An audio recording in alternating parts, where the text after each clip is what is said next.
With Blake Snell off the board, Jordan Montgomery is the last big free agent domino to fall, and it seems like Chris Young's patient approach might just pay off in a Jordan Montgomery reunion after all. We'll talk about all that and more on this episode of Locked On Rangers. Let's get into it. You are Locked On Rangers, your daily Texas Rangers podcast. Part of the Locked On Podcast Network, your team every day.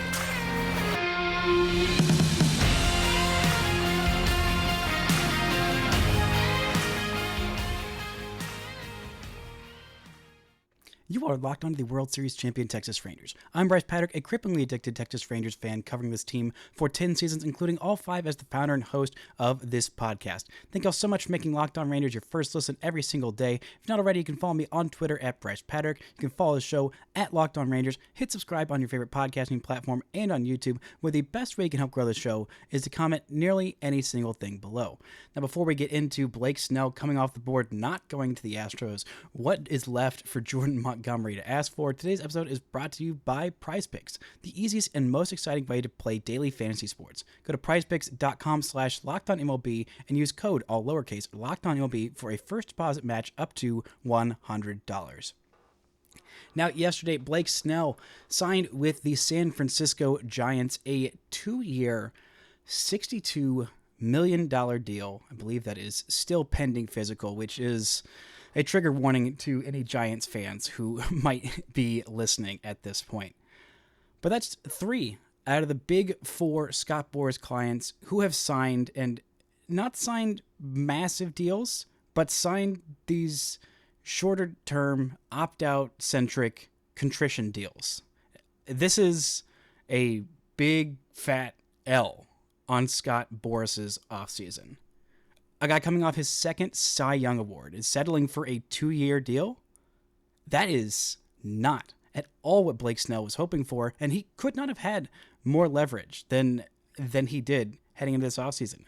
And coming off an absolutely stellar year where he absolutely deserved that second Cy Young, was basically unhittable for the final 2/3 of the season. I mean, from like May 5th on, he was just absurdly good. Granted, it was on a Padres team that didn't end up going anywhere or doing much of anything, but that was not at all Blake Snell's fault.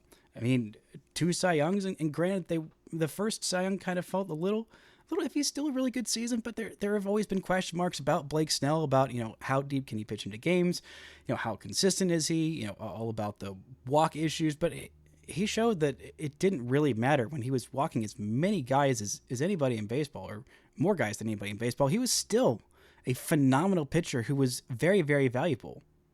And he settled for 2 years. Granted, it's $31 million average annual value, and he's got an opt-out after the first year, but this is not what Blake Snell was expecting. And I'm sure Giants fans are just absolutely over the moon with this signing, with getting 2 out of the big 4 Boras free agents, both of them on very healthy deals. Of Matt Chapman, 3 years, $54 million. That, of these 4 guys, I mean, we'll see what Monty ends up taking, but of those 4, Chapman's value felt like the safest, because he's always going to be a very good defender at third base, and he's always going to be a pretty decent hitter. He hasn't had any terrible offensive seasons. He had some really darn great ones, and 3 years for him, and he apparently turned down a 4-year, $100 million extension with the Blue Jays. That looks like a massive failing on his part and on the part of Scott Boras, who for once is taking massive losses all offseason long. This is shocking, and this is a big development, because this is not something that usually happens with Scott Boras. Boras has been one of the best agents in baseball for 20 years, 25 years. It's been a long time that he has been the top dog among baseball agents, and really among pretty much every sport of major agents. There's not many that are better at getting the best deals for their client than Scott Boras. But this year is the exception. This year is the embarrassing blight on Boras' sterling reputation. Because not only are these clients taking these smaller deals that are obviously Boras overestimating his leverage and failing to get the kind of deal that his clients wanted, but they're prolonged. this is prolonged into spring training. I mean, we are 9 days away from opening day at this point.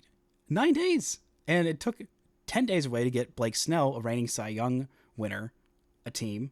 And Jordan Montgomery, a reigning World Series champ, is still unsigned. 9 days away from the start of the season. Actually, technically the season starts in less than 24 hours in Seoul. But, the rest of everybody else, opening day, that is not happening until March 28th. But still, it seems like all the leverage ploys, all of the, you need my client way more than he needs you. Well, that didn't end up being the case for Bellinger, 3 years, $80 million. That felt like a fine deal.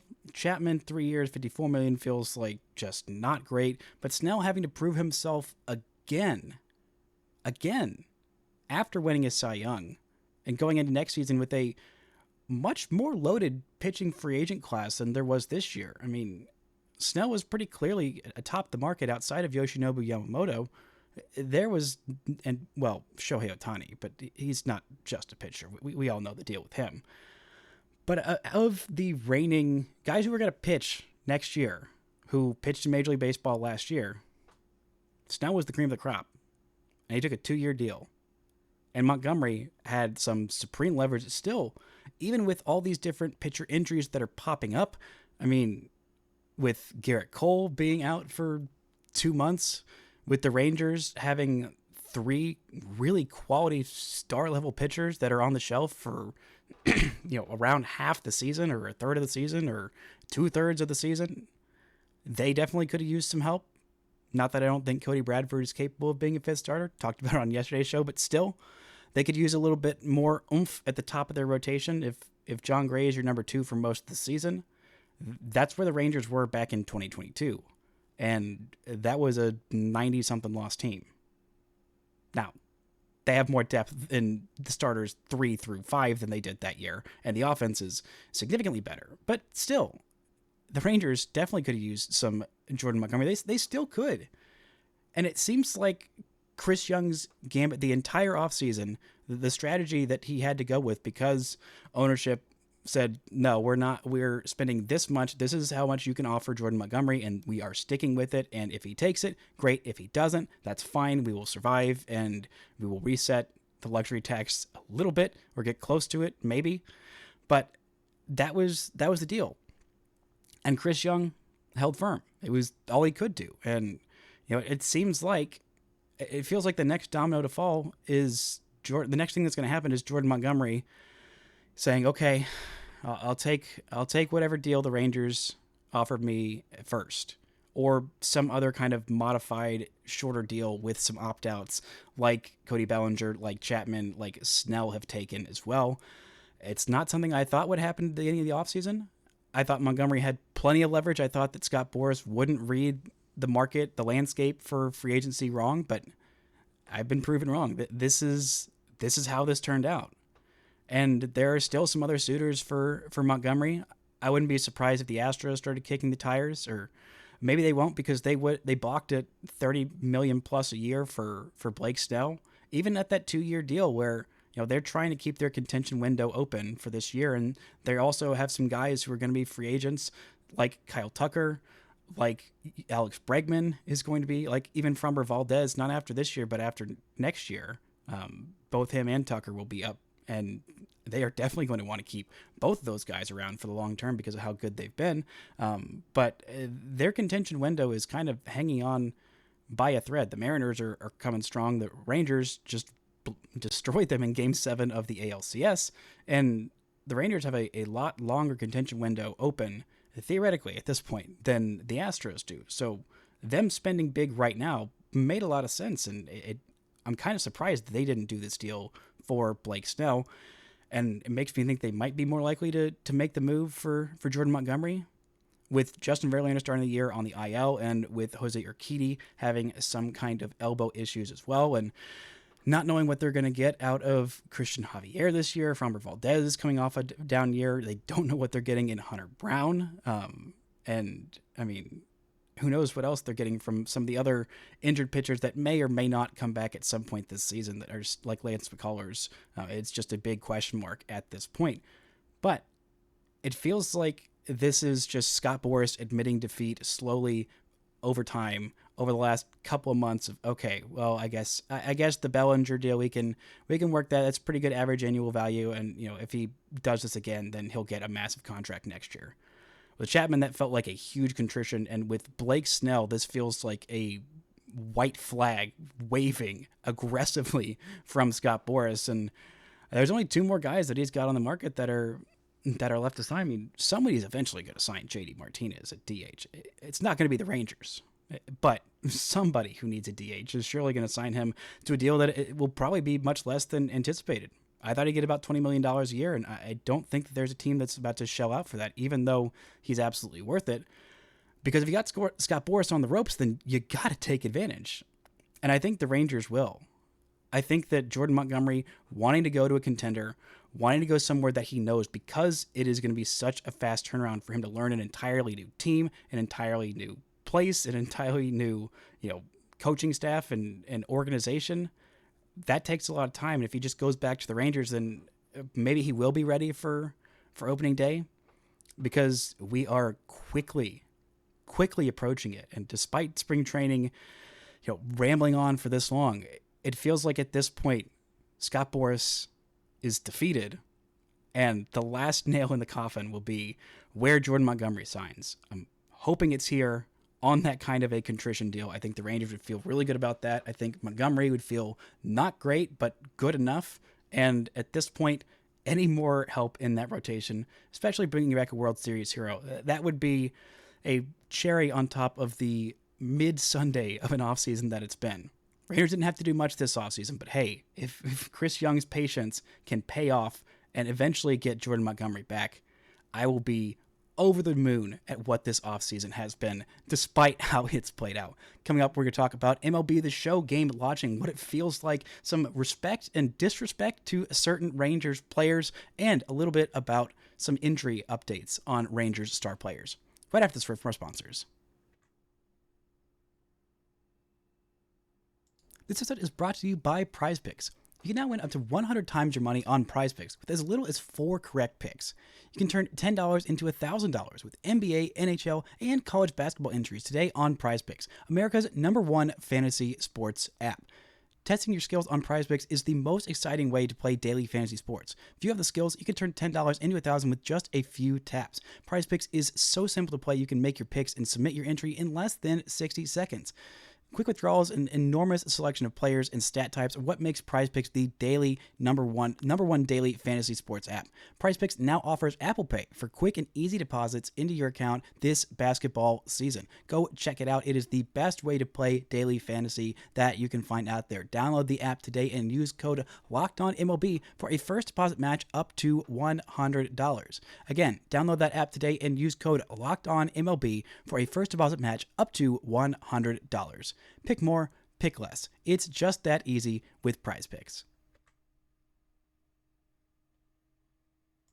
Shout out to the Aviators for making Locked On Raiders your first listen every single day. On tomorrow's show, I'll be back and doing my final opening day roster projection. Now, this is the first day that MLB The Show was released to the public for people who did not pre-order, like me, who, silly me, forgot to pre-order this game. It's a game that I play a whole lot. I don't know if you're into video games, but if you are like me, then MLB The Show has been one of the better sports video games of the last few years, as I was a guy who played a lot of sports video games, but as the years went on, I mean, there was no college football video game, which is hopefully coming back. I mean, Madden just felt like an absolute dumpster fire because all they did every year was just update the rosters and make the game slightly worse. 2K became all about microtransactions and just was absolutely maddening as well. But MLB The Show, for someone whose favorite sport is baseball, obviously, it has been top tier. There were a lot of years where I didn't buy it because it felt like it was causing bad luck to the Rangers. But then I realized, no, if you just buy it every year, then you can't blame that, the bad luck of the Rangers doing poorly, on me buying a game or not buying a game. The main reason was because the first game that I bought was 2014, and we all know how that season ended up.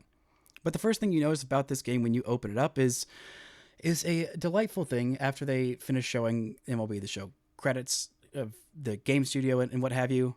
It just starts with Joe Davis's call. It's happened. the Texas Rangers have won the World Series with a picture of the Rangers all dogpiling Josh Sborz, and it gives me chills every single time. Normally I'll skip through those opening credits. At least in last year's game, it was a long monologue about jazz music and the history of jazz in baseball and yada yada, because Jazz Chisholm was on the cover, and that was fine and good, but I'm not going to sit there and listen to a minute's worth of it every single time I'm opening up the game. But I think this year, every time I open up that game, I will definitely let it linger there on Joe Davis's call. Just having this game back, it means we are so close to the regular season being back. I already talked a little bit about the overall ratings for the Rangers that are kind of surprising, kind of about where I expected, though. Some of them a little lower than I expected, but good to see that Corey Seager is getting respect of being one of the top 10 players in the game. Number 1 overall is Mike Trout. Mookie Betts, Aaron Judge are the top 3, which is kind of wild to me that it's not Shohei and Ronald Acuna Jr. They are 5th and 4th, respectively. So those are the only players that are ranked ahead of Corey Seager, which I feel is accurate coming off the season that he just had. But not having the reigning MVPs be the top players in the game, I get it, Mike Trout is Mike Trout, but he is coming off a rough year. And Ronald Acuna Jr. is coming off about the best year that you could possibly have. But overall, the Rangers, they rank pretty well, really highly. Guys who I didn't expect to be rated as highly is Jacob deGrom, coming off of a season where he was 99 overall. Now he's 92 overall, which is the number 5 starting pitcher in Major League Baseball. That's pretty exciting. Adolis Garcia jumping all the way up there to the number 6 rated outfielder in baseball. Not just the number 6 right fielder, the number 6 outfielder, behind Mike Trout, Mookie Betts, Aaron Judge, Ronald Acuna Jr., and Yordan Alvarez. He's ahead of guys like Julio Rodriguez and Fernando Tatis Jr., and Corbin Carroll and Kyle Tucker. That's impressive company to keep. It's really impressive company to keep, honestly. A lot of different Rangers in the top 10 at their position as well, including Marcus Semien. Somehow the second best second baseman, him being all the way down there at 90, really kind of felt like a little bit of disrespect, because Jose Altuve is all the way up there at 93. And, well, Marcus Semien's coming off of his second finish in the top 3 of MVP voting in the last 3 years, the 3rd of his career, and I feel like should get a little bit more respect being on that reigning World Series champion team. But I digress. Him being rated up there was pretty encouraging. Max Scherzer being rated a little bit higher than I expected at 87 as the 5th highest rated Ranger. Some other guys who got some pretty big bumps. Jonah Heim all the way up to 83. He's in the top 10 catchers, which is about where he should be. Josh Young among the top 10 third basemen in the league at 85. He is the 6th best third baseman according to the show, which is, I think, generous. I'm really high on Josh Young, but I could see a lot of different people saying they're not quite as high on Josh Young being the 6th best third baseman in baseball. There's a lot of really good third basemen in baseball, so not too surprising there. Very encouraging bump for Evan Carter, all the way up to 82. Another rating that I think will definitely change for a Rangers rookie is Wyatt Langford at 68 overall. Now, that's not uncommon for a guy who hasn't made his Major League debut, for him to be, not as well fleshed out in the rankings, especially since there was some, question marks about if he would make the Major League roster or not. I'm pretty sure that is going to be the case, but the other players rated around 68 are Owen White, Travis Jankowski, a little bit ahead of Cole Winn and Jonathan Hernandez. They don't have him on here on MLB The Show ratings.com, but I went ahead and looked it up in the game because I was very curious of what they would say about Wyatt Langford. Nate Eovaldi being down there at 84 was kind of not where I thought. But some of the things that I think that they could use to really help boost these ratings are StatCast. Just use StatCast. They've already got it in the game, but things that are easy, like sprint speed and arm strength and power numbers, like just use the StatCast leaderboards. It's not that difficult. It's really not. Like these guys, especially speed, like that one is just so basic. It's so easy to put in there of just, all right, what percentile are these guys? Make that their rating and just keep that updated throughout the year. Not very difficult. But I love playing baseball video games. I love playing as the Rangers. I loved last year going through all that World Series. I was playing pretty much every single game the day of that playoff run, and just experiencing the Rangers winning the World Series. We could only do it in video game form for most of our lifetimes. And then last year, I gotta say, I've won the World Series about 1 million times with the Rangers in different iterations of the show and in other MLB video games. But I gotta say, the real life version was just a little bit more satisfying. Kind of reminds me of that commercial for MLB The Show back in 2015 or 14 or whatever it was, when it was the Cubs winning the World Series, back before they had broken that curse, and you just saw the Cubs winning the World Series and a Cubs fan crying at home, and then it pans down to the controller in his hands and realize it's just a video game.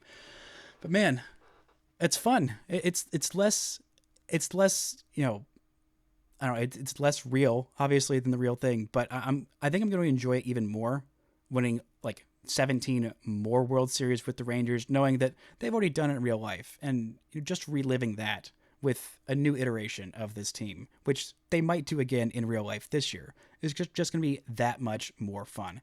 Coming up, we're talking about some injury news about the Rangers stars on the left side of the infield, Adolis Garcia heating up, and some last spots on the roster being up for grabs. Is Jackligher going to grab one of them? Talk about all that and more right after this word from our sponsors. This episode is brought to you by Fire TV. Fire TV is your destination for sports. From live games to highlights to in-depth analysis, Fire TV offers amazing viewing experiences with smart TVs, as well as a Fire TV stick that you can plug into your existing TV to provide access to millions of movies, TV episodes, as well as free and live TV. Whether it's opening day weekend for baseball or the college basketball tournament, you are gonna want to have a Fire TV. Fire TV recently created Fire TV channels to deliver a constant supply of the latest videos from all your favorite sports brands, all for free. That includes us at Locked On, and most of the big pro leagues and college conferences as well.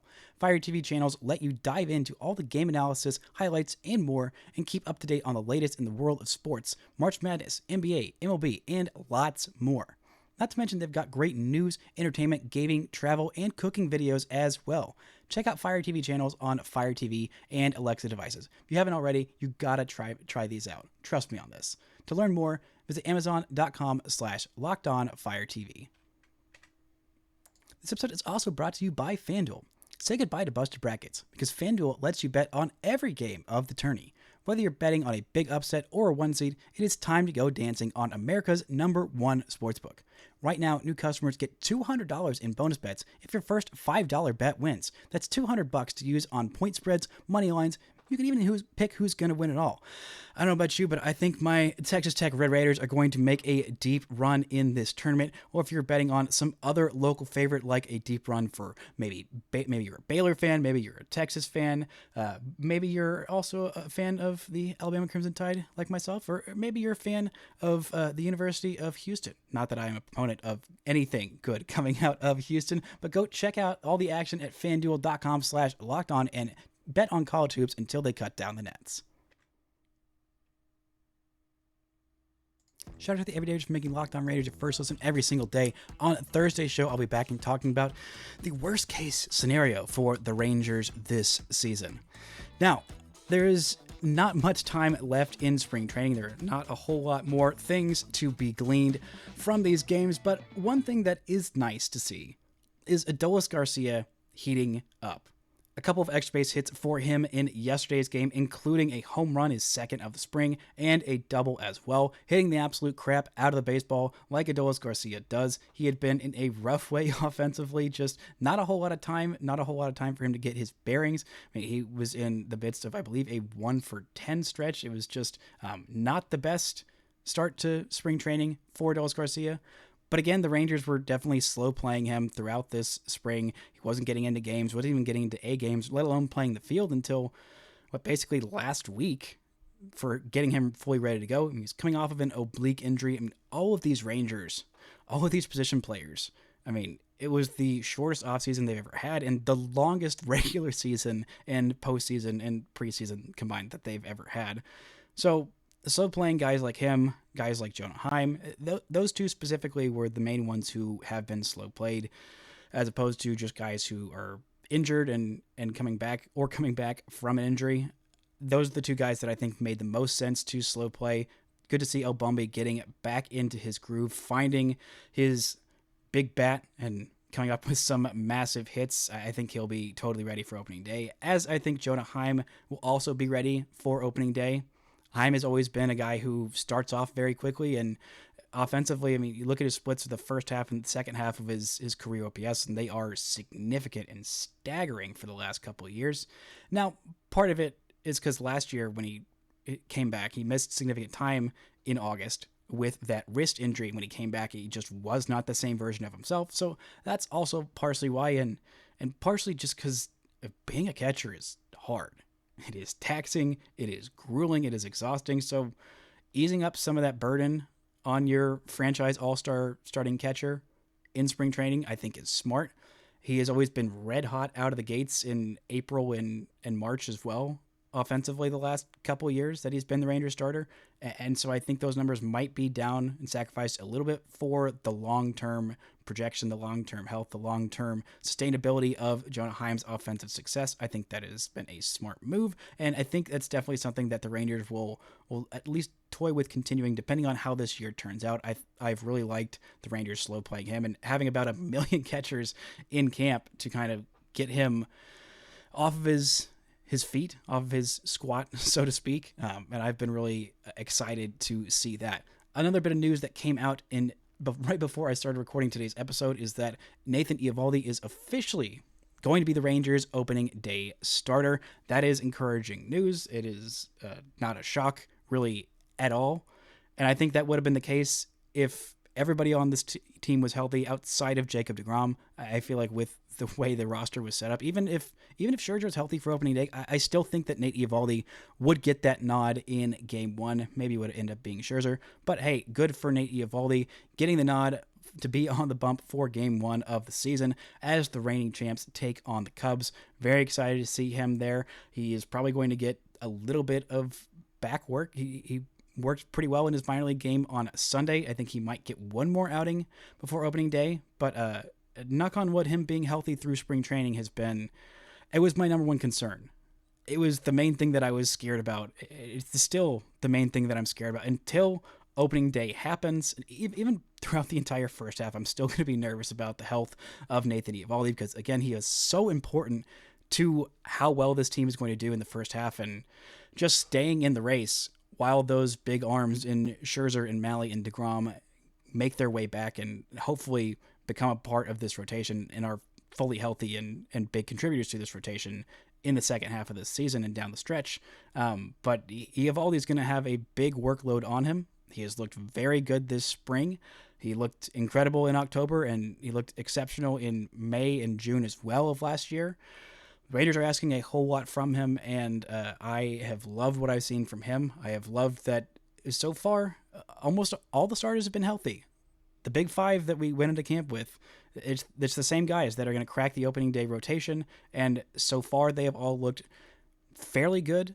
At points they have looked not quite as capable, not the best outing from Cody Bradford his last time out, but still, the fact that we are arriving on opening day, we are close, and the fact that the Rangers have avoided too many major injuries. I mean, last year, it was such a slow play of getting deGrom fully healthy. When he came into camp, there were all kinds of issues just getting him fully built up, and he wasn't even fully built up for opening day, and then we all know how that turned out. But when you look around the league at some of these other teams that are missing big stars or had big pitching injuries in spring training, like the Yankees, like the Astros have already had, like even the Orioles with Kyle Bradish, I think that's a bigger deal that people aren't really realizing how important he is going to be to that staff and how much it's going to hurt them for however much time he misses, whether he ends up getting Tommy John or not.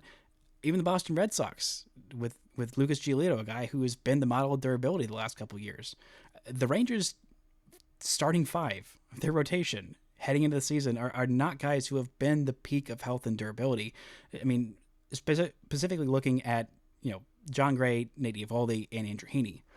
Those guys have been banged up quite a bit in their career. Thankfully, John Gray was mostly healthy for almost the entirety of last season until his very final start in the regular season. Deeply unfortunate, but still came back and played a big role in the Rangers' World Series win. But again, the Rangers have been really lucky to avoid any kind of major injuries so far. There are some final cuts. I'll talk more about that in tomorrow's show that are coming up, kind of the final things that you can really even look for in this spring training. But Jackligher's role, I think, is going to be really, really interesting. He is still in big league camp, and he's mostly had a pretty good spring. The biggest development from him, I talked about it on, I believe it was yesterday's show, a little bit more on Thursday's show last week with Grant Schiller, who saw him in person. But the fact that Jackligher is landing his curveball for strikes consistently, he's also landing his slider for strikes as well. That was one of the things that made him so effective at Vanderbilt. It made him such a high draft choice, and why the Rangers believed in him to such a high degree that he would progress through the system pretty quickly. Obviously, the fastball command is still lagged behind a little bit, but he is missing in different ways. So it can be wildly effectively wild. That's the phrasing there. It's not just missing glove side every time, and he's not just relying almost exclusively on the fastball like he was when he made it all the way up to AAA and had some success there, but that's not going to fly against big league hitters. But I think the Rangers are still considering him as a long man in the pen. I think that is a mistake. I think Jose Urena should probably get that spot because you're not really worried about the long-term development of Jose Urena. That is not a concern for the Texas Rangers franchise as a whole. But Jackligher, on the other hand, you're definitely concerned about his development. You're definitely caring about his development and his long-term prognosis. And I think that moving him out of a starter's role, even if the Rangers do really need some bulk innings from him, I think long-term that is a big mistake. The Rangers have some other big pitching prospects that have some hope, that maybe have a better chance of being a mid-rotation starter than Jackligher does at this point. I think I'm more confident in Brock Porter's ability to reach that. I'm less confident about Owen White's ability to reach that. I'm definitely less confident that Owen White could be a serviceable to pretty decent long rotation option at this point, or long relief option. But I think that the fact that he's still in big league camp is just more of a sign that the Rangers, who have said they're not ruling out anything with Leiter and what role he's going to play on the Rangers this year, where he'll start the season. I think internally they kind of know that, since they handed the spot to Cody Bradford, Leiter's going to go down to AAA, and that'll be fine. And he will be able to progress and get better. And once it gets to the point where he is a better option for starting every fifth day than Cody Bradford, then Bradford will end up in that long man role. Or if Leiter doesn't show that this year, then you got some other reinforcements coming down the road in Scherzer, Malley, DeGrom, and you can give Leiter the time to develop so he can hopefully contend for a starting spot in the rotation in 2025. That, I think, is a little bit more likely. The progression from him, the new developments of landing the breaking balls for strikes, those are both huge. If he can get that command of the fastball down just a little bit better, man, the sky is the limit for this kid. I have been really impressed with him this spring training. Love that he is getting these positive developments after a couple very, very frustrating years. He is a smart kid, a talented kid. He has still got an incredibly high ceiling, and I know it's been frustrating watching that development, but hey, there is no such thing as a pitching prospect, and if Jackligher can reach anywhere near his ceiling, that is a huge bonus and a win for the Rangers, who haven't been able to produce a quality starting pitcher in a long time of the homegrown variety. Jackligher might just be that. It's not quite time yet, but hey, the signs have been very, very positive so far. That's going to do it for today's show. I'll be back tomorrow doing my final version of the opening day roster projection, unless there is some kind of news about Jordan Montgomery that drops before then. But that's going to do it for today's show. Thank y'all so much for listening and subscribing, and until next time, don't forget to enjoy World Series champion Texas Rangers baseball.